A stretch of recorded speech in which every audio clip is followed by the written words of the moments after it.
লেখিকা প্রতীতি চৌধুরীর পরকীয়ার কাঁটা তারে। এই তোমার অলোকাকে মনে আছে? ওই যে চন্দনের বিয়েতে গিয়ে দেখা হয়েছিল। রিনি বিকেলবেলা মেয়ের সাথে বসে ইকিরমিকির খেলছিল। ছোট্ট দিতি মায়ের মুখের ইকিরমিকির চামচিকির চামেকাটা মজুমদার শুনতে শুনতে সদ্য বেরোনো চারটে দাঁত বার করে হি হি করে হাসছিল।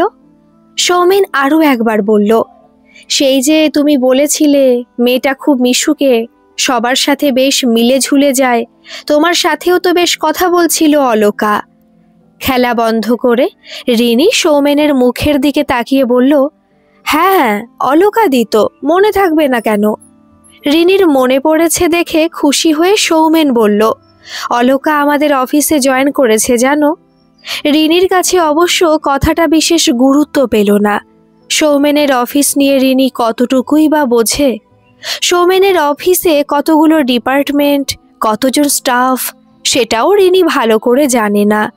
কয়েক মাস আগে দিতির অন্নপ্রাশনের সময় সৌমেনের অফিসের অনেকে এসেছিল ঠিকই, কিন্তু অত ভিড়ের মাঝে কাউকেই তেমন চিনে উঠতে পারেনি। রিনি আবার মেয়েকে কোলে নিয়ে খেলতে ব্যস্ত হয়ে যাওয়াতে এবার সৌমেন একটু বিরক্ত হয়েই বলল, তাড়াতাড়ি বাড়ি ফিরলেও তো তুমি মেয়েকে নিয়েই ব্যস্ত থাকো, এদিকে আমার দেরি হলেই তোমার অভিমান। সৌমেনের বিরক্তির স্বরটা বুঝতে পেরে রিনি ওর কথাতে মনোযোগী হয়ে বলল, অলোকাদি তোমাদের অফিসে জয়েন করেছে, তা বেশ ভালো তো। সৌমেন উৎসাহ পেয়ে বলল, তবে আর বলছি কি, রতনদার দোকানে শুনলাম $10,00,000 টাকা লেগেছে। রিনি হাঁ করে সৌমেনের মুখের দিকে তাকিয়ে বলল, $10,00,000? রিনির অজ্ঞানতা বুঝে সৌমেন হালকা বকুনি দিয়ে বলল, তা হবে না? আমার মতো কি পার্মানেন্ট চাকুরি তো, কন্ট্রাকচুয়াল পোস্টেও এখন 2-4 লাখ লাগছে অবশ্য। আর তোমার মনে নেই কনস্টেবলের চাকুরিটাতে নয়নাকে কত দিতে হয়েছিল? অরুণ বাবুকে ধরেই মনে হচ্ছে অলকারটাও হয়েছে। রিনির সত্যি এসব নিয়ে ধারণা কম, বাইরে বেরোলে তো জানবে এত কিছু। রান্নাঘরে নুন তেলের কৌটো, শ্বশুর শাশুড়ির মন বুঝে চলা, ছোট্ট দিদিকে সামলানো, সংসারের দায়িত্ব, এই নিয়েই ওর 24 ঘন্টা আবর্তিত হয়। সৌমেনেরও হয়তো এই জন্যই আর রিনির সাথে কথা বলে তেমন পোষায় না। অলোকার ব্যাপারটা আজ অফিসের কাউকে বলতে না পেরেই রিনির কাছে বলছিল। রিনি বোকার মতো জিজ্ঞাসা করল, অনেক টাকা মাইনে বুঝি? সেই WBCS নাকি বলছিলে, ওই পরীক্ষাটা দিয়েই? এবার ধৈর্য হারালো সৌমেন, বেশ জোরেই ধমক দিয়ে বলল, ধুর, তোমাকে বলাই ফালতু, ওটা তো আমাদের বিডিও সাহেবের কথা বলেছিলাম। অলোকা আর WBCS? ওই তো ফার্স্ট ইয়ারে একটা ছেলের সাথে পালিয়ে গিয়ে বিয়ে করেছিল, নেহাতি বাপের টাকার জোর আছে তাই চাকুরিটা পেল। রিনি এতক্ষণ সৌমেনের বকুনি চুপচাপ শুনছিল। পালিয়ে বিয়ের কথাটা শুনে অভিমানী স্বরে বলল, ওরকম করে কেন বলছো, আমাদেরও তো। রিনির ছলছলে চোখ দুটো দেখেই মায়া হলো সৌমেনের। ওকে থামিয়ে দিয়ে বলল, আরে আরে, তুমি তো কাঁদতে শুরু করে দিলে। কোথায় আমাদের আর কোথায়, কি যে তুলনা করো। আমি কিন্তু তোমার বাবার কাছে গিয়ে অনুমতি নিয়েই তোমার হাত ধরেছিলাম। সৌমেনের কথা শুনে রিনির মনে পড়ে গেল পুরনো কথাগুলো। সৌমেন তখন সবে উচ্চ মাধ্যমিক পাশ করেছে। ওদের পটাশপুর গ্রামে পড়াশোনাতে ভালো বলেই সুনাম ছিল সৌমেনের। শুধু রিনি নয়, রিনির সাথে আরও অনেকে টিউশন পড়তে আসতো সৌমেনের কাছে। রিনির মনে আছে, যখন থেকে ও ভালোবাসার মানে বুঝতে শিখেছে তখন থেকে সৌমেন স্যারকে ভালোবেসেছে। কথা তো ওদের বিয়ের সময়ে উঠেছিল, কিন্তু ও যে কখনো সৌমেনকে ছাড়া জগতের আর কিছু ভালো বুঝতেই শেখেনি। সৌমেনও একটা ছোট খাটো কাজ জুটিয়ে নিয়েছিল। রিনিদের 3 বোন 1 ভাইয়ের সংসারে বড় মেয়ে হিসেবে রিনির বিয়েরও তাড়া ছিল। ক্লাস 9-এ পড়তে পড়তে বিয়ে হয়ে গেছিল রিনির। সৌমেনের শ্বশুরমশাইয়ের খুব একটা সম্মতি না থাকলেও আপত্তিও তেমন ছিল না। ভেবেছিলেন বিনা পণে অন্তত একটা মেয়ের কন্যাদায় থেকে মুক্তি পাওয়া গেল। রিনিও কিশোরী মনে ভেবেছিল লাভের পাল্লাটা ওর দিকেই ঝুঁকে আছে। সৌমেন স্যারের মতো লম্বা সৌম্যকান্তি চেহারার সুপুরুষকে ও ওরই মতো অন্য আরও 10টা মেয়ের থেকে জিতে নিয়েছে। টিউশনে পড়ার সময় বান্ধবীদের কাছে মনে মনে তো ও কম বাজি ধরেনি। বিয়ের পর নিজেকে সৌভাগ্যবতী মনে হয়েছিল সৌমেন স্যারের পাশে লাজুক মুখে এক মাথা সিঁদুর পরে দাঁড়াতে পেরে। ছলছলে চোখ দুটো সেদিনের সেই স্বপ্নাবেশে কোথায় যেন ভেসে গেল। সৌমেন রিনির হাতটা ধরে কানের কাছে মুখটা এনে ফিসফিস করে বলল, আমার রিনির বুঝি লজ্জা করছে? সৌমেনের এই উষ্ণ স্পর্শটা রিনি আজও সেই একই রকম অনুভব করে, যেমনটা টিউশনে সৌমেন স্যারের হাতে কলম ধরিয়ে দেওয়ার সময় করত। হঠাৎ করে দিদি কেঁদে উঠল। কখন যে মেয়েটা বসে বসে কাঁথাতে হিসি করে দিয়েছে রিনি খেয়ালই করেনি। মেয়ের কান্না শুনেই রিনি বলল, এই দেখেছো, মেয়েটার এমনিতেই ঠান্ডা লেগেছে, তারপর আবার ভিজিয়ে দিল। তাড়াতাড়ি দিদির জামা প্যান্ট বিছানা কাঁথা বদলাতে রিনি ব্যস্ত হয়ে যেতেই একটা দীর্ঘশ্বাস ফেলে সৌমেন বিছানা থেকে উঠে গেল। অফিসে এসে অলকা প্রথম দিন সৌমেনকে দেখে সমুদা বলে সবার মাঝে ডেকে উঠলেও তারপর থেকে কথা বিশেষ হয়নি। মাঝে মাঝে অলকা সৌমেনের কাছে রিনি দিদির খোঁজ খবর নিলেও সৌমেনের কেমনই একটা হিংসা হয় অলকাকে দেখলে। সৌমেন ওর কলিগ কাম বন্ধু অনুপমকেও বলেছে অরুণবাবুর সুপারিশে 10 লাখ টাকা দিয়ে অলকার চাকুরি পাওয়ার গল্পটা। অনুপমও শুনে বলেছে, সে আর কি করবি, রাজ্যে কম লোক তো নেই যারা ঘুষ দিয়ে চাকরি করছে। অনুপমের কাছেই মাঝে মাঝে দুঃখ করে বলে সৌমেন, বুঝলি ভাই, বাড়ির ইএমআই, সংসারের খরচা, তারপর রিনির অসুখটা, হাতে টাকা পয়সা কিচ্ছু থাকে না। নেহাতি 2-4টে টিউশন এখনো করছি বলে কোনো রকমের টেনে টুনে চলে যাচ্ছে। অনুপম পিঠ চাপড়ে বলে, তোরা দেশের ভবিষ্যৎ, এত সহজে ভেঙে পড়লে চলবে? যারা সমাজের ভার বয় তাদের মেরুদণ্ড তো আরও ঋজু হতে হবে। সৌমেন চেষ্টা করে সকলের মাঝে নিজের সমাজসেবক ভাবটা ধরে রাখার, কিন্তু যখনই বাড়ি গিয়ে সংসারের অভাব অনটন অভিযোগ শুনে তখনই ভিতর থেকে দুমড়ে মুষড়ে যায়। চাকুরির বেতন যেই হারে বেড়েছে তার দ্বিগুণ হারে বেড়েছে সৌমেনের ধারের বোঝাটা। বোনের বিয়ে, দাদার ব্যবসা, ঘর করা, ঋণের চিকিৎসা। মাঝে মাঝে মনে হয় এসব থেকে বেরিয়ে যদি কোথাও পালিয়ে যেতে পারত। চাকরিটা পার্মানেন্ট হওয়ার আশাতেই এত বছর কেটে গেল, অথচ ওর নাকের ডগা দিয়ে স্থায়ী পদে যোগ দিচ্ছে ওর থেকে অযোগ্য অন্য কেউ। অলকাকে দেখলে হিংসে হওয়াটা স্বাভাবিক। পটাশপুরে মাত্র 700-800 মিটার দূরেই তো অলকাদের দেবশর্মা বাড়ি। বাবা দাদার মোটা মাইনের চাকুরি, বিজনেস, এখন আবার শ্বশুরবাড়ির বিশাল অঙ্কের সম্পত্তি। অলকার দিকে না চাইলেও চোখ চলে যায় সৌমেনের। ঈর্ষা হয়তো এরকমই, সামনে বহিঃপ্রকাশ না ঘটলেও আড়ালে ঠিকই ঘটে। অনুপমের থেকে আরও 5 কানে যায় অলকার 10 লাখের গল্পটা। একদিন টিফিনের সময় ক্যান্টিনে বসে ঘর থেকে আনা শুকনো মুড়ি ঘুগনি মেখে চিবোচ্ছিল সৌমেন। তখনই অলকা ওর পাশে গিয়ে বলল, কি ব্যাপার, আজ মুড়ি? রিনি টিফিন বানিয়ে দেয়নি? সৌমেন শুকনো হেসে বলল, না, আজ দিদির ইঞ্জেকশনের ডেট ছিল, রিনির আর সময় হয়নি। ও ঠিক তো, তুতুনেরও আজ ইঞ্জেকশন আছে। মায়ের কাছেই ওকে রেখে এসেছি, কি করব? 1 সপ্তাহ জয়েন করেই ছুটি চাইলে কি ভালো দেখাবে বলো? সৌমেন ঘাড় নেড়ে চুপ করে রইল। অলকাই আবার হাসতে হাসতে বলল, রিনিকেই ঘরে সব কাজ করতে হয় না, ওকে চন্দনদার বিয়েতে দেখেছিল, খুব এক্সপার্ট। আমি তো কিছুই পারি না তেমন, শাশুড়ি মাও করে না অবশ্য। রান্নার জন্য মধুরা মাসি আছে, তাও মাঝে মাঝে হাত লাগাতে হয়। মাসির আশায় বসে থাকলে বেরোবার আগে ভাত জুটতো না। সৌমেন মনে মনে ভাবল, তোমার ঘরে আবার লোকের অভাব? অবশ্য মুখে সে কথা না এনে বলল, হ্যাঁ সেই আর কি। রিনিও ওই জন্যই কাজের লোক রাখতে চায় না। হঠাৎ করে অলকা নিজের টিফিন বক্স থেকে কয়েক পিস আপেল আর লেবু সৌমেনকে তুলে দিতেই সৌমেন ব্যস্ত হয়ে বলল, এ কি, আমাকে দিচ্ছ কেন? আমার তো খাওয়া হয়ে এসেছে। অলকা অন্য একটা আপেলের পিসে কামড় দিয়ে বলল, খাও তো, টিফিন বক্স খালি না হলে মা চেঁচাবে। দেখো তুতুনকে দিয়ে আসার সময় কেমন এতগুলো ফল ভরে দিয়েছে। সৌমেন এবার সত্যি মন থেকে হেসে ফেলল। অলকার দিকে তাকিয়ে বলল, তুমি তো স্কুলের বাচ্চাদের মতো কথা বলছো। লেবুটা চুষতে চুষতে অলকা মুখে চাকুম চাকুম আওয়াজ করে বলল, আরে যতদিন বাচ্চা থাকা যায় ততদিনই ভালো। সংসারের জাতাকলে পড়ে বুড়ো তো সেই একদিন হতেই হবে নাকি? অলকার কথা শুনে আর লেবু খাওয়া দেখে ওর দিকে হা করে তাকিয়ে রয়ে গেল সৌমেন। বয়সে রিনির থেকে বছর 5-7 বড়ই হবে অলকা, তবুও বাচ্চামি কাটেনি। রিনির গায়ের রং ফর্সা হলেও রোগে অসুখে সারা দিন সংসারে একার হাতে খেটে খুঁটে যেন অনেক বেশি বুড়িয়ে গেছে। চেহারাটাও দিতি হবার পর থেকে হাড়ের সাথে মিশে গেছে।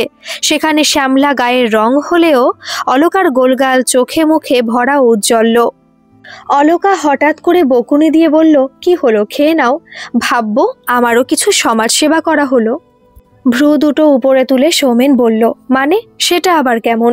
হে হে করে হাসতে হাসতে অলকা বলল, এই যে তুমি ক্যাম্প করাচ্ছ, নিজে ব্লাড ডোনেট করছো, তা তোমাকে খাওয়ানো মানে তো সমাজের জন্য করা নাকি? সৌমেন অবাক হয়ে বলল, তুমি কি করে জানলে? অলকা নিজের ফলের পিসগুলো শেষ করে টিফিন বক্সটা বন্ধ করে বলল, এই তো সুপ্রভ বলছিল কাল পটাশপুর যুব কল্যাণ সমিতি থেকে ক্যাম্প করেছিল, তারপর তোমাকে ফেসবুকেও দেখলাম। সৌমেনের মন্দ লাগছিল না অলকার কাছে প্রশংসা শুনতে। হঠাৎ করে অনুপম ডাক দিতে খেয়াল হলো টিফিনের সময় শেষ হয়ে গেছে। অলকা ততক্ষণে উঠে গেছে। ইচ্ছে না থাকলেও সৌমেনকেও উঠতেই হলো। বাড়ি ফিরে রিনির রিপোর্টগুলো হাতে দিল সৌমেনের মা। ওভারিয়ান সিস্ট যেভাবে বাড়ছে ওষুধে হয়তো ঠিক হবে না, অপারেশনটা করাতেই হবে। এদিকে দ্বিতীয় এত ছোট যে মা ছাড়া এখনো কারো কাছে থাকতে পারেনি। অপারেশনের খরচ করতে যদি আলাদা করে লোন নিতে হয় তাহলে ওদের 6 জনের সংসার চালানো দায় হয়ে যাবে সৌমেনের। দাদার ব্যবসাটাও প্রায় বন্ধ পড়ে আছে 6 মাস। সংসারহীন বাউন্ডুলে মানুষের যখন যা মতি হয় আর কি। কিছুটা বিরক্ত হয়ে বিছানাতে এসে শুয়ে পড়ল সৌমেন। একটু পরে দিদিকে কোলে নিয়ে এসে রিনি বলল, জানো বৃষ্টি হলে রান্নাঘরটা জলে ভরে যাচ্ছে, তুমি তখন সিঁড়ি নিচে রান্নাঘরটা করালে, অ্যাসবেস্টাসটা এত রোদে ফেটে গেছে, পিচট নাকি বলে দিলে হয়তো ঠিক হতো। সৌমেনের ইচ্ছা করছিল না রিনির কথাগুলো কানে নিতে। সেই একঘেয়ে সংসারের চাহিদা, ঘরের চাহিদা আর ওর অক্ষমতা মনে করিয়ে দেওয়া ছাড়া সৌমেনের মা অন্নপূর্ণা দেবী আর রিনি যেন কিছুই চায় না। সৌমেনের বাবা তো আবার একজন চিরকুড়ে মানুষ। জীবনে পরিশ্রম করে যে ফল পাওয়া যায় সেটাই উনি বোঝেন না। রিনিটাও হয়েছে ওদেরই দলের, ঘরকুনো হয়ে পড়ে আছে এত বছর। কোনোদিন তো অলকার মতো রিনি খাবারের থালাটাও এগিয়ে দিয়ে বলেনি, তুমি সমাজের জন্য এত করো, তোমার জন্য এটুকু করতে পেরে আমার ভালো লাগছে।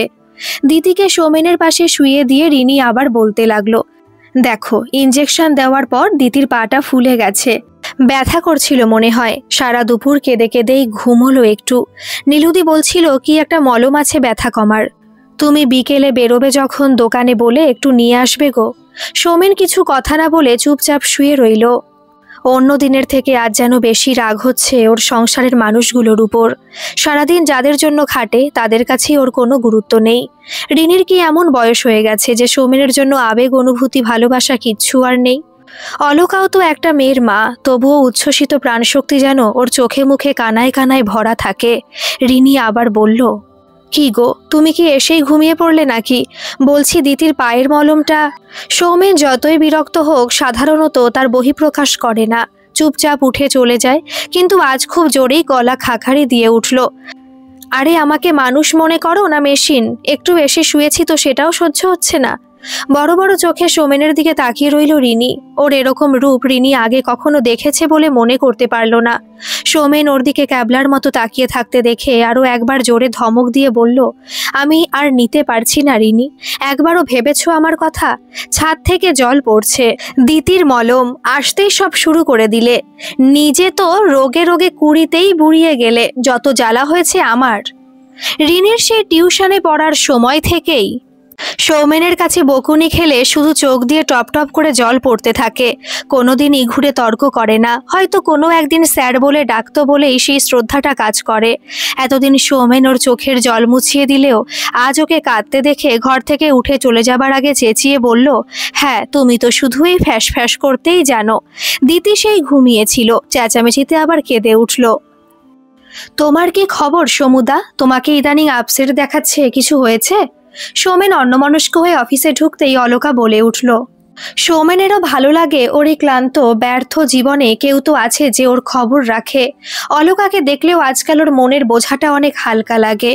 অলকার পাশে গিয়ে বসলো সৌমেন, তারপর বিষণ্ণ স্বরে বলল, মাঝে মাঝে খুব ক্লান্ত লাগে জানো অলকা, রিনিও কেমন বদলে গেল, আমাদের মধ্যে সেই আবেগটা সত্যি কোথাও হারিয়ে গেছে। অলকা চুপ করে এক দৃষ্টিতে তাকিয়েছিল সৌমেনের মুখের দিকে।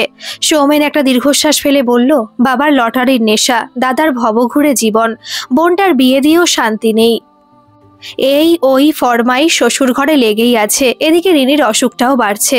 তোমাকে তো সেদিন ওভারিয়ান সিস্টের ব্যাপারটা বললাম, মাঝে মাঝে এত একঘেয়ে লাগে না জীবনটা, ইচ্ছা করে সব ছেড়ে পালিয়ে যেতে। অলকা হঠাৎ করে নিজের চেয়ারটা সৌমেনের আরো কাছাকাছি নিয়ে এসে বলল, মিথ্যে বলবো না সমুদা, আমারও মনে হয় যদি এসব দায়িত্ব কর্তব্যের ভার থেকে মুক্তি পেয়ে উড়ে যেতে পারতাম, প্রজাপতির মতো ফুলে ফুলে ঘুরতে পেতাম। আসলে ভালোবাসা জিনিসটা ঠিক চার দেওয়ালের চৌকাঠে আটকে রাখার মতো নয়, সেটাই সুপ্রভহ বোঝে না। সৌমেন অলকার কাছে এরকম কথা আশা করেনি। অলকার শ্বশুরবাড়ি মানে সুকমল মণ্ডলের বিপুল সম্পত্তির কথা পটাশপুরেরই কারোরই তো জানতে বাকি নেই। তাই সৌমেন অবাক হয়েই বলল, তোমাদের তো কোনো কিছুরই অভাব নেই অলকা? ঘর বাড়ি বিষয় সম্পত্তি সংসার। অলকা একটা দীর্ঘশ্বাস ফেলে বলল, নদীর ওপার কহে ছাড়িয়া নিঃশ্বাস, এপারেতে সর্বসুখ আমার বিশ্বাস। মানসিকতার অভাব আছে গো, পায়ে বেড়ি দিয়ে রাখার চেষ্টাটা বড় যাতনার। মানেটা খুব সহজ, সুপ্রভ আর আমার মধ্যে থেকেও। কলেজ জীবনের সেই অনুভূতিগুলো অনেকদিন আগেই হারিয়ে গেছে। তুতুন হওয়ার পর থেকে দূরত্বটা আরোই বেড়েছে। ভালো লাগে না জানো এই কাজকর্ম সেরে ঘরে ফিরেও শাশুড়ির ফরমায়েশ খাটতে। কেন, তোমাদের ঘরে তো প্রায় হাফ ডজন কাজের লোক আছে। অলকা হো হো করে হেসে বলল, হাফ ডজন নয় সমুদা, ওই তো মধুরা মাসি রান্না করে, গৌরীদি বাসন ধোয়া, ঘর ঝাড় দেওয়া, জামা কাপড় কাচাকাচি, আর সন্তু কাকা ঘরে হাট বাজারটা নামিয়ে দিয়ে যায়। সে করলে কি হবে? বাড়ির বউ সেই সবের শুদ্ধিকরণ না করলে চলবে? সৌমেন মনে মনে ভাবছিল ওদের অভাবের সংসারে একরকম সমস্যা, আর অলকাদের অধিক প্রাচুর্যতাতেও স্বভাবের সমস্যা। সৌমেন একটু অবাক হয়েই বলল, সুপ্রভ কিছু বলে না? অলকা ঠোঁট দুটো একদিকে করে বিকৃত স্বরে বলল, ও তো এখনো মায়ের দুধ খায়, মায়ের বিরুদ্ধে আবার কি বলবে? নিজের কিছু ক্ষমতা আছে, আমার বাপি না থাকলে স্বাধীনতা স্বাচ্ছন্দ্য কোনোটাই ও দিতে পারতো কি? কিন্তু তুমি তো ওকে ভালোবেসে বিয়ে করেছিলে বলেই আমরা জানতাম। হে হে করে আরও একবার হেসে অলকা বলল, আমরা বলতে আমার নিয়েও তোমাদের আড্ডাতে আলোচনা হয় বলো? আসলে আমারও খুব ভালো লাগে সবার সাথে ঘুরতে মিশতে। সুপ্রভর কয়েকজন বন্ধু আছে, ওদের সাথেও আমি সব কিছু শেয়ার করি, যেমন তোমার সাথে। আসলে আমাদের তো বেশিরভাগই কমন ফ্রেন্ড, আমার মধ্যে আবার ওসব জেন্ডার বৈষম্য নেই। এই ধরো তোমাকেও যেমন আমি বেডরুমের কথা জিজ্ঞাসা করতে পারি, তেমনই রিনিকেও। অলকার কথা শুনে সৌমেন বেশ অস্বস্তিতে পড়ল, কি বলবে খুঁজে পাচ্ছিল না। তখনই সুজিত বাবু ডাকলো, কি রে তুই এখানে বসে আছিস? আজ নির্মাল্য আসেনি তুই জানিস না? যা, ওখানে তো লাইন লেগে গেছে। আজকে ফর্ম জমার দিন বলে ভুলে গেছিস? এই হচ্ছে সৌমেনের জ্বালা। অস্থায়ী কর্মীদের যে যেখানে পারে ডেকে হেঁকে খাটিয়ে নেয়, ন্যূনতম সম্মান দিয়েও কথা বলে না। কিছুদিন আগে আরেক দফা সরকারি বিশেষ অনুদানের ফর্ম বিলি হয়েছিল, তারই জমার তারিখ। কাউন্টারে গিয়ে বসল সৌমেন। আগে যদি বা বিকেল সন্ধেই ঘর পৌঁছে যেত সৌমেন, এখন ঘর ফিরতে প্রায়ই রাত করে। রিনি কারণ জিজ্ঞাসা করলে সৌমেন গম্ভীর স্বরে বলে, সংসারের বোঝা টানতেই তো বাড়তি একটা কোচিংয়ে পড়াচ্ছি। বকুনির ভয়ে বেশিরভাগ চুপ করে যায় রিনি। ছুটির দিনগুলো সৌমেন বাইরেই কাটায়, নানান অনুষ্ঠান সভা সমিতি মিছিল গোষ্ঠীতে পড়ে থাকে, আর ভাবে যদি ব্লকের কাজটা স্থায়ী করানো যায়। তাছাড়া এসব সামাজিক কাজে যুক্ত থাকার একটা সুবিধাও আছে, মাঝে মধ্যে নেতা নেত্রী এলে উপরি পাওনা জোটে। পুজো অনুষ্ঠান যাত্রা খেলা এসব উপলক্ষে বড় পার্টি ধরে মোটা চাঁদা তুলতে পারলে কমিশনও ভালো পাওয়া যায়। সঙ্গে তো সমাজসেবক হিসেবে বাড়তি সম্মানের তকমাটা রয়েইছে। প্রথম দিকে অবশ্য সৌমেন এরকমটা ছিল না, মন থেকেই সমাজের বিভিন্ন উন্নয়নমূলক কাজকর্মে হাত লাগাতো, বরং হাতে এরকম কমিশন এলে নিজেরই বিবেকে বাধত। কিন্তু একটা সময় পর চরম অর্থাভাবে পড়ে সংসারের বোঝা কাঁধে নিয়ে মনে হতে লাগলো, সত্যি তো খালি হাতে ঘরের খেয়ে পরের মোষ তাড়িয়ে কী লাভ? তার যে 2-400 যা আসে তাতে হাত খরচটা তো উঠে যাবে। সৌমেনের বাড়তি সুবিধা বলতে ও ছেলেবেলা থেকে সুবক্তা, অতিরঞ্জিত করে মানুষের প্রশংসা করাতে পটাশপুরে ওর জুড়ি মেলা ভার। সৌমেন সৌম্যকান্তি চেহারাতে পাঞ্জাবি পরে মঞ্চে উঠে যখন এলাকার উন্নয়ন প্রসঙ্গে কথা বলে, তখন মনে হয় সত্যি কোনো রাজনৈতিক দলের বিশিষ্ট নেতা। কয়েক বছর তো রাজনৈতিক দলে থেকে অরুণবাবুর অনেক চামচাগিরিও করেছিল। কোথায় কি শেষে অরুণবাবু বলেছিলেন, তোমাদের মতো ইয়াং জেনারেশন যদি রাজনীতি ছেড়ে সমাজসেবা ছেড়ে স্থায়ী চাকুরির ব্যবস্থা করে সংসারী হতে চায়, তাহলে দল কি করে চলবে বলো তো? মনে মনে 2-4টে খিস্তি দিলেও সামনে থেকে সৌমেনকে সে দাঁত বার করে হাসতে হতো। তখন থেকেই হয়তো এতটা নির্লজ্জ পুরু চামড়ার হয়ে গেছে যে মানুষের সাধারণ কথাতে আর কিছু আসে যায় না। রায়পাড়ার মোড়ে বসে রতনদার দোকানে চা খাচ্ছিল সৌমেন। আলোচনা চলছিল দাসদের বাড়ি নতুন ভাড়াটে বিহারীদের বউটাকে নিয়ে। বিপত্নী কানাই দাসের সাথে নাকি সেই অল্প বয়সী বিহারী বউয়ের চক্কর চলছে। নিতাই বিড়িটা ধরিয়ে বলল, আরে ওসব ছাড়ো, আমাদের সৌমেনদার খবর রেখেছো? ওই যে মণ্ডলদের ঘরের কি যেন নাম, এককালের জনদরদি নেতা, হ্যাঁ, সুকমল মণ্ডল। ওনার বৌমার সঙ্গে তো প্রায়ই এদিক ওদিক। আজ অবশ্য নিতাইয়ের কথাটা সৌমেনের পুরু চামড়া ভেদ করে গেল। চায়ের কাপটা ফেলে নিতাইয়ের জামার কলারটা ধরে বলল, এই কি সব বলছিস? বিকেলে গিলে নিয়েছিস? পাশ থেকে টুবলি বলল, নিতাইদাকে ধমক দিয়ে কি হবে সৌমেনদা? সবাই তো বলছে। আমিও সেদিন দেখলাম তোমাকে বাইকের পিছনে বসেছিল। নামটা বলতে অবশ্য সাহস করলো না টুবলু। সৌমেন নিজেই উত্তেজিত হয়ে বলল, জানিস অলকা আমার সম্পর্কে বোন হয়। নিতাইয়ের কলারটা ছাড়তে বাপি সাহস করে বলল, তা কেমন সম্পর্ক? সৌমেন শুরুটা বেশ জোরেই করলো, আমার পিসতুতো দিদির শ্বশুরবাড়ির সম্পর্কের ভাই হয় চন্দন, চন্দনের শালীর। বাকিটা বলতে গিয়ে নিজেই থেমে গেল সৌমেন। তারপর তোতলিয়ে বলল, তোরা বুঝবি না, অনেক দূরের সম্পর্ক। নিতাই, টুবলু, বাপি, তিমির সবাই মুখে কিছু না বললেও কেমন করে যেন তাকিয়ে রইল সৌমেনের দিকে। ওদের দলেরই সবচেয়ে বয়স্ক শেখরদা, রাস্তার কাজের কন্ট্রাক্টরি করে। সেই এবার লালচে দাঁতে এসে বলল, এই তোরা থামবি? এখন ওসব চলে, বুঝেছিস? সৌমেন, তুই বরং এই খুশিতে ওদের পার্টিটা দিয়ে দে। তারপরেই বড় করে হাঁক দিলেন। রতন, 8টা এগরোল, হাফ প্লেট করে 8টা চাউমিন সৌমেনের খাতাতে লিখে রাখ। রতন এতক্ষণ শুনছিল সব। এতকালও সৌমেনকে ভালো ছেলে বলেই জেনে এসেছে। তারও যে স্বভাব চরিত্রের এমন দোষ আছে জেনে তাজ্জব হয়ে গেল। সৌমেন ঝাঁঝালো গলায় বলল, কি হচ্ছেটা কি অঞ্জনদা? তুমি তো জানো আমার কি অবস্থা। অঞ্জন পানের পিক ফেলে বললেন, তোর যাই অবস্থা হোক, মণ্ডলদের অবস্থা তো খারাপ নয়।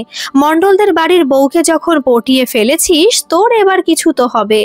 হঠাৎ করে যে হাতাহাতিটা হয়ে যাবে আশা করেনি অঞ্জন। টুবলু নিতাইদের চেষ্টায় কোনো রকমে সেবারের মতো মিটমাট হলেও অঞ্জনদা চেঁচিয়ে বললেন, এই বেশি বাহাদুরি দেখাবার আগে বাইকের 20,000 টাকা ক্যাশ বাক্সে ফেলে দিয়ে যাবি। শালা আমাদেরই সমিতির টাকা ধারে নিয়ে বাইক কিনে ফুর্তি করবে আর আমাদেরই মারতে আসবে। রাগে লজ্জায় অপমানে লাল হয়ে সৌমেন বাইকে স্টার্ট দিল। রতনদার দোকানের ঘটনাটার পর সৌমেন কয়েকটা দিন এড়িয়ে চলারই চেষ্টা করছিল অলকাকে। কিন্তু অলকা যেখানে নিজেই বারে বারে ফোন মেসেজ করে কথা বলতে চাইছে, সেখানে সৌমেন ওকে এড়িয়ে চলবে এত ক্ষমতা ওর কোথায়? সৌমেন বাধ্য হয়ে অলকাকে জানালো সত্যিটা। ভেবেছিল অলকা শুনে হয়তো নিজেই বলবে, সমুদা, আমাদের দূরে থাকাই ভালো। কিন্তু সৌমেনকে আশ্চর্য করে দিয়ে অলকা বলল, তুমি শুধুমাত্র এটুকু কারণে আমার থেকে দূরে যেতে চাইছিলে?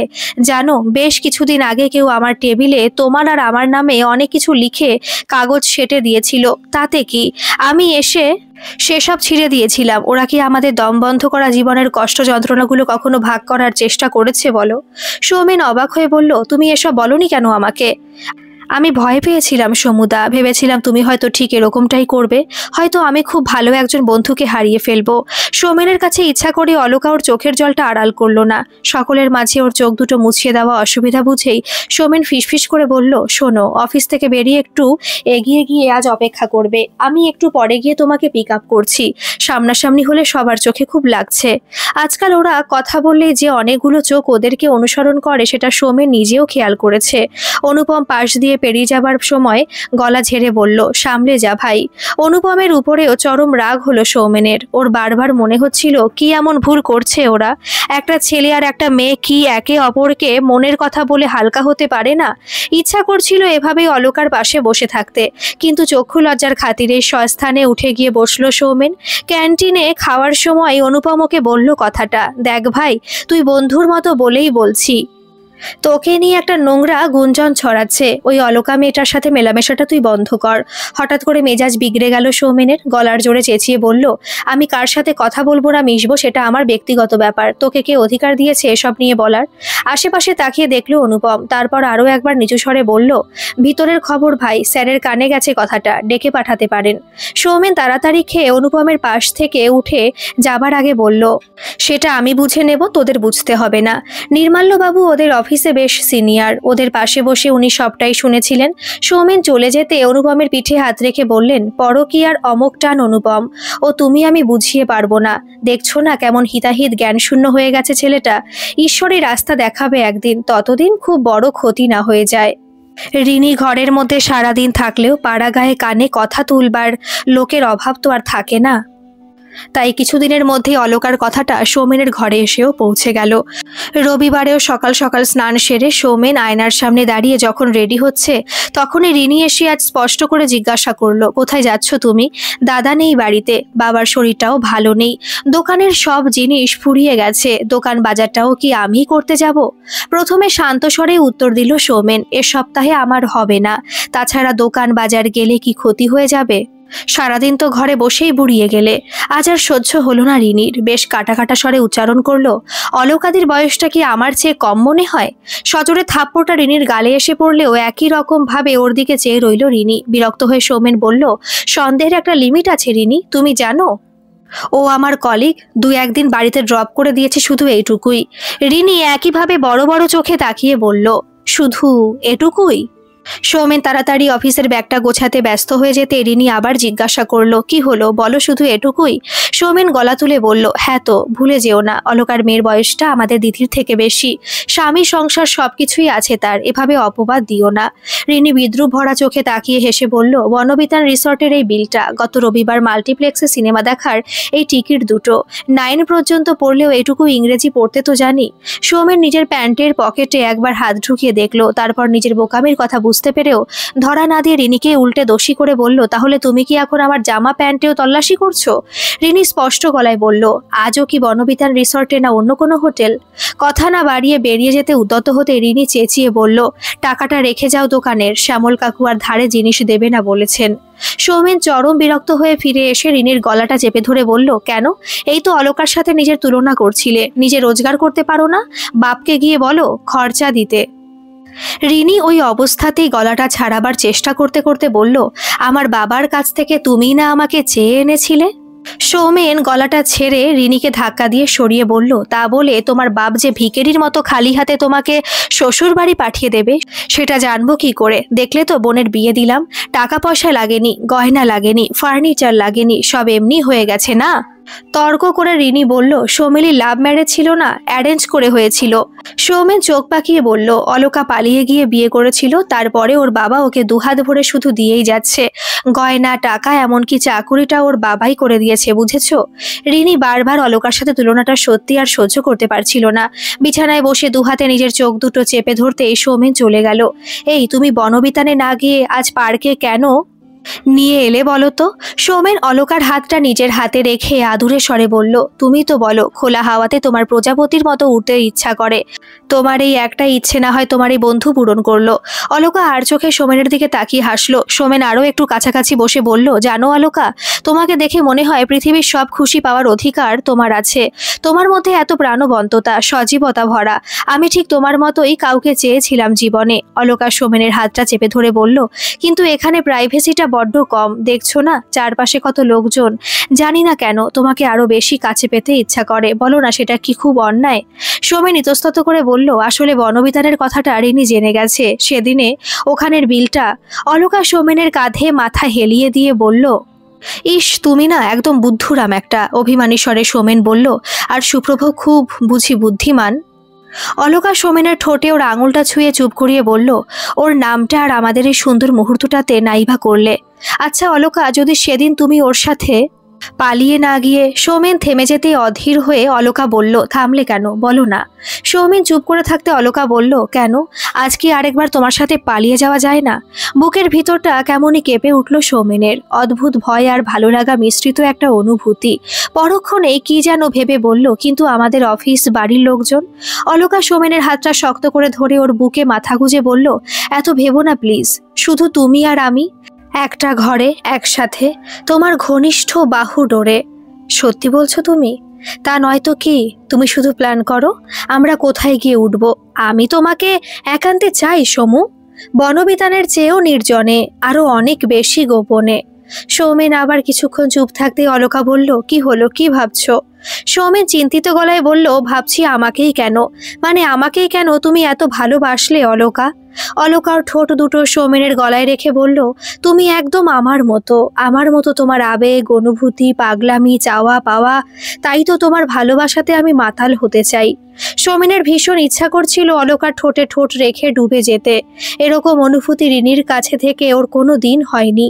অলকার শরীর যেন আকর্ষণ করে ওকে, তবুও খুব বেশি দূর এরকম লোকালয়ে এগোতে পারলো না ওরা। অতৃপ্ত ইচ্ছাগুলোকে মনের মধ্যে চাপা দিয়েই পরের বার দেখা করার প্রমিস করে ফিরে গেল নিজের ঘরে। ঝামেলাটা হঠাৎ করেই অফিসে বাঁধল। সুপ্রভ মণ্ডল এসে নাকি ওদের অফিসের অস্থায়ী কর্মী সৌমেন দত্তর বিরুদ্ধে দরখাস্ত দিয়ে গেছে। সঙ্গে অঞ্জন সাহা সহ ওদের পটাশপুরেরও অনেকেরই সই আছে। সুপ্রভ দাবি করেছে ওর স্ত্রীকে নাকি ষড়যন্ত্র করে ফাঁসিয়ে ব্ল্যাকমেল করে ওদের টাকা পয়সা সব আত্মসাৎ করতে চাইছে সৌমেন দত্ত। অনুপম, নির্মাল্য বাবু ওরা অবশ্য এরকম কিছু একটা ঘটতে চলেছে ভেবে আগেই সৌমেনকে সতর্ক করতে চেয়েছিল।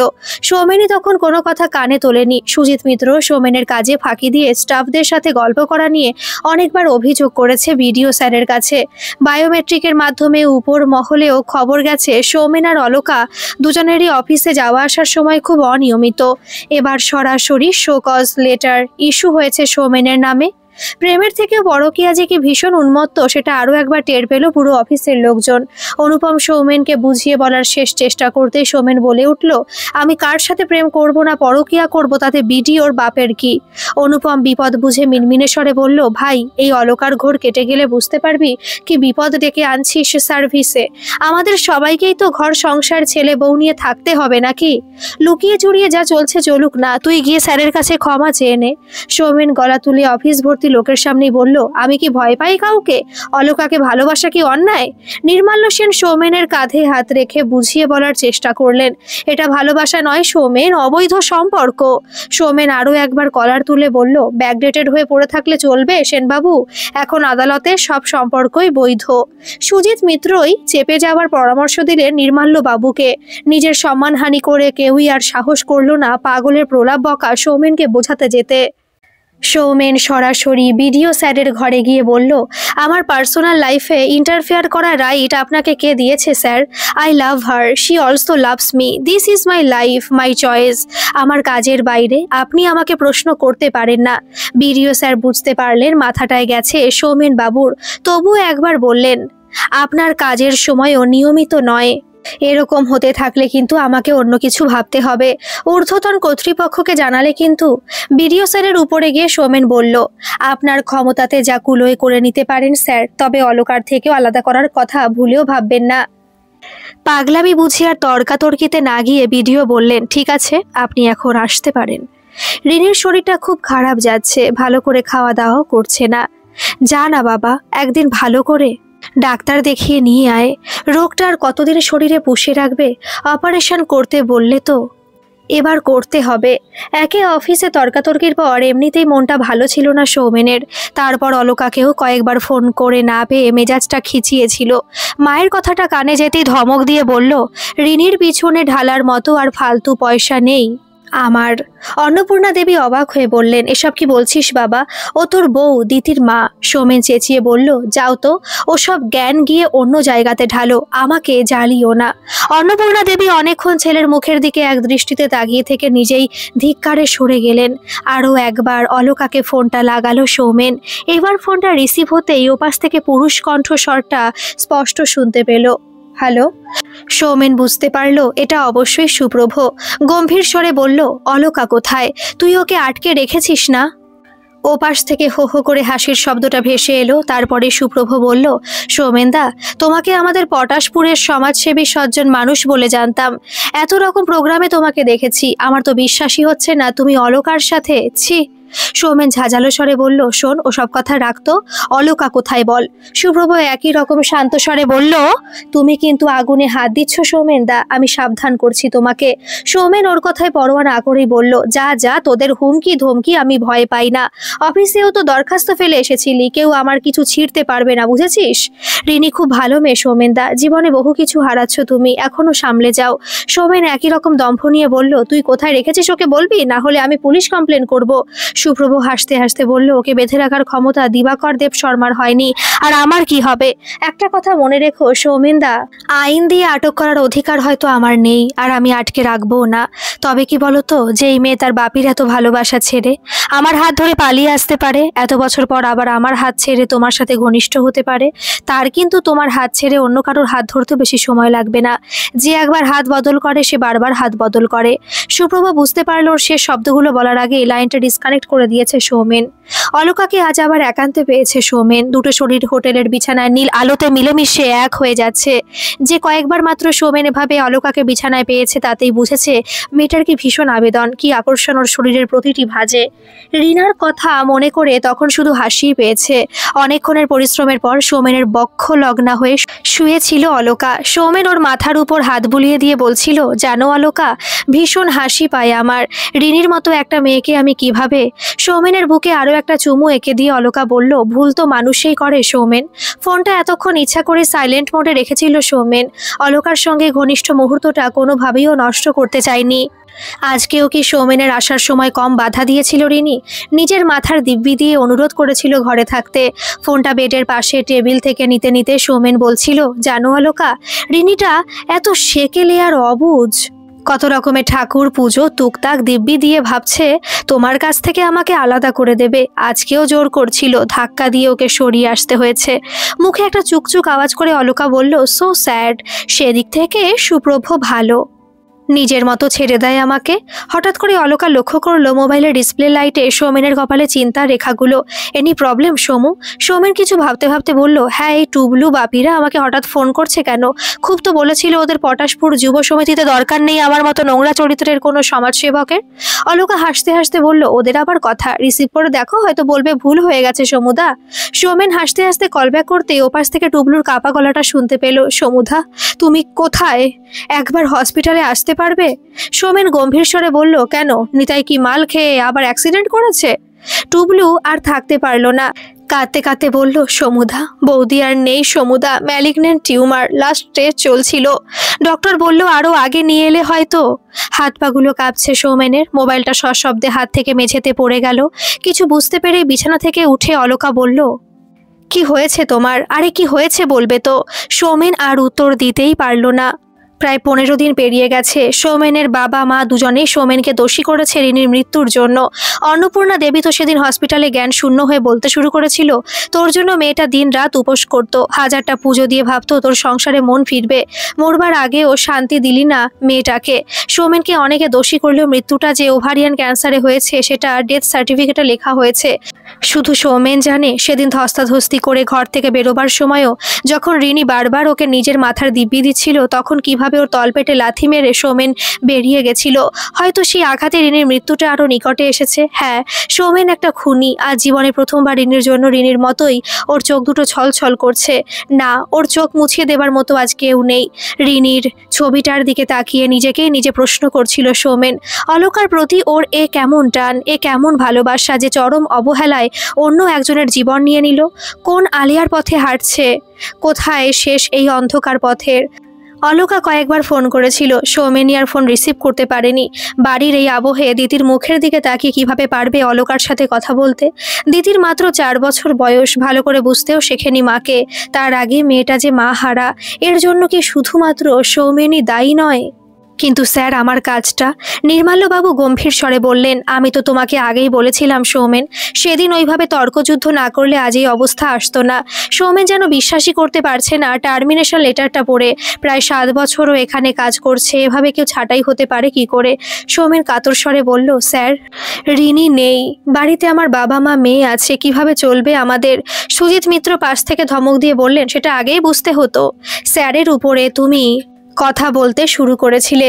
তোমার চরিত্রের অধঃপতন, একের পর এক অবজেকশন লেটার, শোকজ করার পরেও এত ঔদ্ধত্য ব্যবহার, সবেরই একটা লিমিট তো থাকে। কিন্তু স্যার, জাস্ট আউট, আর বেশি ঝামেলা করলে সিকিউরিটি ডেকে তাড়াবো। সেটা কি আরও সম্মানের হবে? অলকার জায়গাটাও ফাঁকা পড়ে আছে। একবার তাকিয়ে দেখলো সৌমেন, চারপাশে অনেকেই মুচকি মুচকি হাসছে। ওর মনের অবস্থাটা বুঝতে পেরে অনুপম ওকে বাইরে নিয়ে এসে বলল, যা হয়েছে সবই শুনেছি, কি যে বলবো, রিনির ব্যাপারটা খুবই আনফরচুনেট। পাথরের মতো দাঁড়িয়েছিল সৌমেন।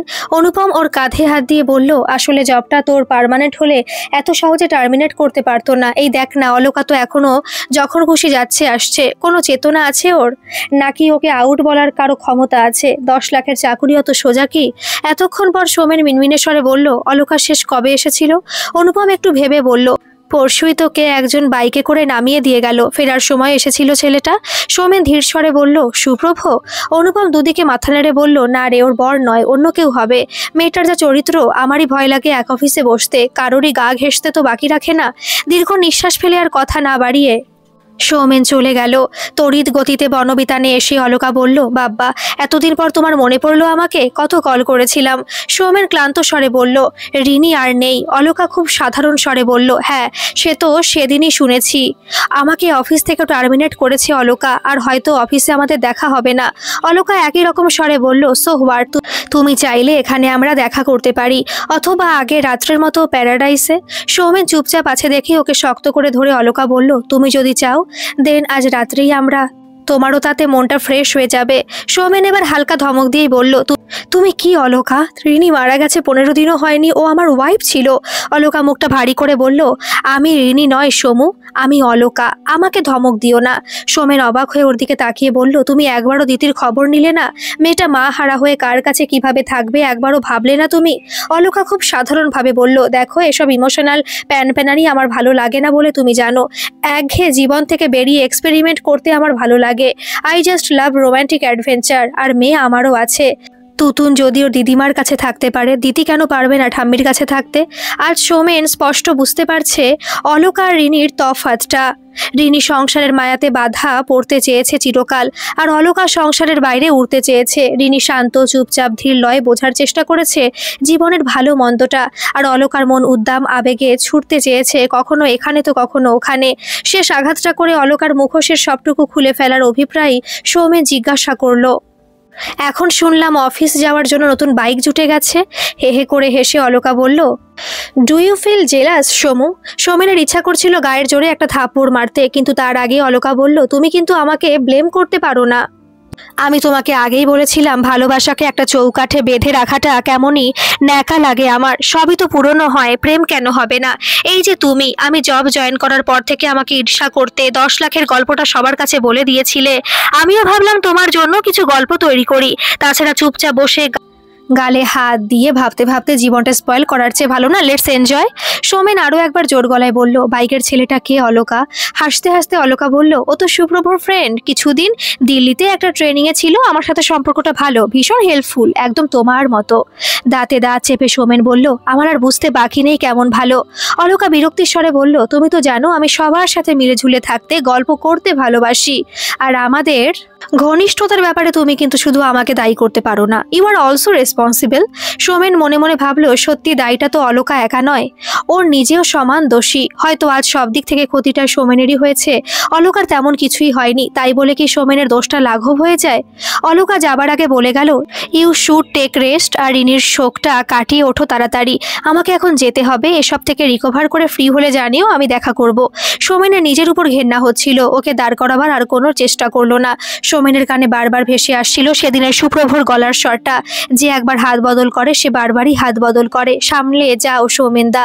দুহাতে কান দুটো বন্ধ করে আগুনে ঝাঁপ দিতে ইচ্ছা করছিল সৌমেনের, আগুনে হাত দিতে বারণ করছিল সুপ্রভ। সেদিন যে বুঝতে পারেনি সৌমেন, আগুনটা স্বয়ং অলোকা ছিল। বিধ্বস্ত শরীরে সৌমেন যখন ওর অ্যাসবেস্টাস থেকে জল পড়া ছোট্ট ঘরটাতে ফিরে এলো, তখন সূর্য অস্ত গেছে, পাখিরা বাসায় ফিরছে। উঠোনে বসে ঠাকুমার সাথে নিজের মনেই ছড়া বলছে ছোট্ট দিতি। দামোদরের হাড়ি কুড়ি, গোয়ালে বসে চাল কুড়ি, চাল কুড়তে হলো বেলা, ভাত খেও না দুপুর বেলা।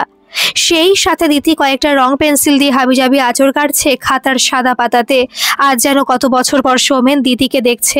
রং পেন্সিল ধরাটা একদম রিনির কলম ধরার মতো, আর দিদি থুতনির মাঝের খালটা, ওটাও একেবারে রিনির মতো। রিনিও তো অনেক বছর আগে দুদিকে ঝুঁটি বেঁধে এরকমভাবেই ওর কাছে ফ্রক পরে পড়তে আসতো। কত আর বয়স তখন রিনির, 14 কি 15। ধীরে ধীরে গিয়ে দিদির পাশে বসলো সৌমেন। দিদি ওকে দেখে তোতলা স্বরে ছড়া বলা বন্ধ করে খিলখিলিয়ে হেসে খাতাটা দেখাতে লাগলো। সবকিছু হারিয়েও আজ সৌমেনের মনে হলো এখন ওর বাঁচার জন্য রিনি কিছু রেখে গেছে। দিতির দায়িত্ব বুঝে নিয়ে এখনও যে ওকে অনেকটা পথ পাড়ি দিতে হবে। উঠোনের অন্ধকারে সাজবাতির আলোর দিকে এক মনে তাকিয়ে কি যেন ভাবতে লাগলো সৌমেন। গল্পটা কেমন লাগলো অবশ্যই কমেন্ট করে জানাবেন, আর ভালো লাগলে একটা সাবস্ক্রাইব করে আমার পাশে থাকবেন। ধন্যবাদ।